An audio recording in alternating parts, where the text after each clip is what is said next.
Ambassador Sarah Chen straightened her shoulders as she walked through the towering crystalline corridors of the Galactic Council's headquarters.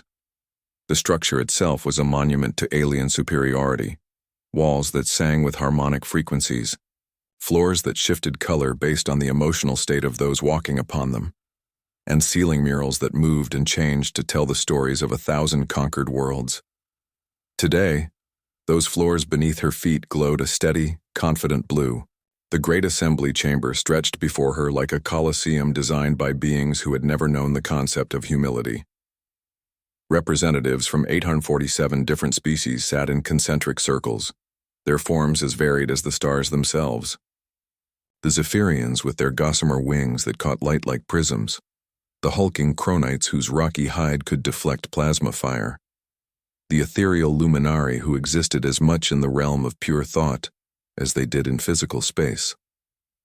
And, at the center of it all, on a platform that seemed almost comically small in comparison, stood a simple wooden podium, Earth's designated speaking area.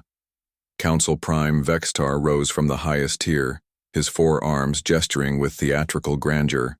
The translation matrix hummed as his words filled the chamber.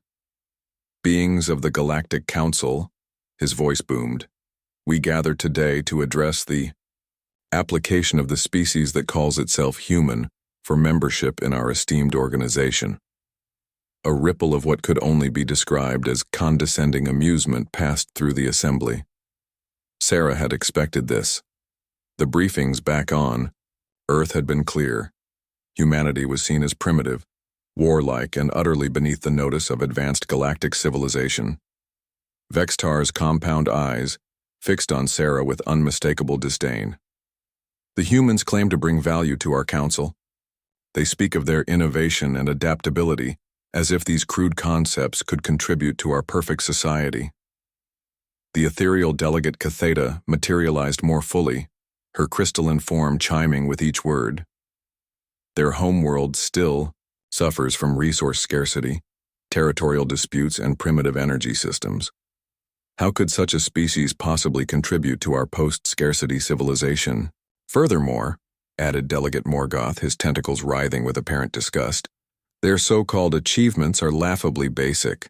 Chemical rockets, digital computers. They've barely begun to understand quantum manipulation or dimensional folding. Sarah listened patiently as speaker after speaker rose to catalog humanity's supposed shortcomings. They spoke of human aggression, human inefficiency, human emotional instability. They compared Earth's technology to that of species, who had mastered faster-than-light travel when humanity's ancestors were still learning to make fire. Finally, Vexistar gestured toward her with obvious mockery. Perhaps, Ambassador Chen, you would care to defend your species' presumptuous application? Sarah walked to the podium, her footsteps echoing in the sudden silence. She looked up at the assembled representatives, beings who commanded the power of stars, who had transcended physical limitations, who had achieved everything humanity dreamed of, and more. And she smiled. Honored delegates, she began, her voice carrying clearly through the translation matrix. You're absolutely right. The chamber fell into stunned silence. This was not the defensive response they had expected. We are primitive, Sarah continued, her smile widening. We do still fight wars over resources. Our technology is laughably basic compared to yours. We haven't mastered quantum manipulation or dimensional folding. We're emotional, inefficient, and often irrational. Delegate Catheta's form flickered with confusion. Then, why do you persist with this application? Sarah's smile became a grin. Because 6 months ago, when the Devourers broke through your impenetrable dimensional barriers and started consuming inhabited systems, who did you call? The silence in the chamber shifted from confused to uncomfortable. When your perfect post-scarcity civilizations couldn't adapt quickly enough to fight an enemy that consumed dark matter itself, who figured out how to jury-rig dimensional torpedoes, using nothing but spare parts and pure stubbornness? Vextar's forearms crossed defensively. The human military assistance was adequate. But that hardly qualifies. When the Devourers adapted to every weapon system you threw at them within hours, Sarah interrupted, her voice growing stronger. Who came up with the brilliant strategy of using obsolete chemical explosives that were too primitive for them to analyze? She paused, letting her words sink in. You're right about us being inefficient. Your species optimize everything to perfection. But we humans? We're beautifully, chaotically redundant. When your streamlined systems fail, our messy, inefficient backups keep working. When your logic encounters something illogical, our irrationality finds solutions. The chamber remained silent, but Sarah could see the floors beneath various delegates, shifting to different colors, uncertainty, contemplation, even grudging respect. You've transcended physical limitations, emotional responses, and resource scarcity, she continued. You've achieved perfection.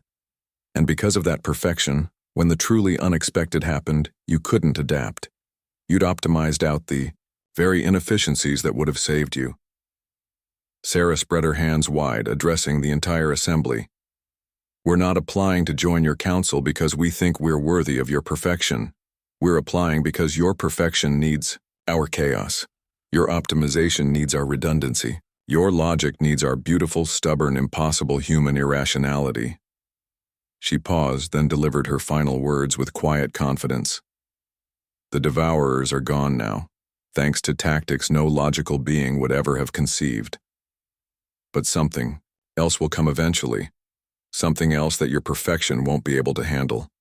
And when it does, you'll need the one species in the galaxy that's too primitive to know when something is impossible. Sarah stepped back from the podium, her smile returning. So by all means, reject our application, we'll understand completely. But when the next impossible threat arrives and your perfect systems can't handle it, just remember, we'll still be here, being primitive and chaotic and absolutely ready to solve the unsolvable. With that, she turned and walked toward the chamber exit, her footsteps echoing in the absolute silence.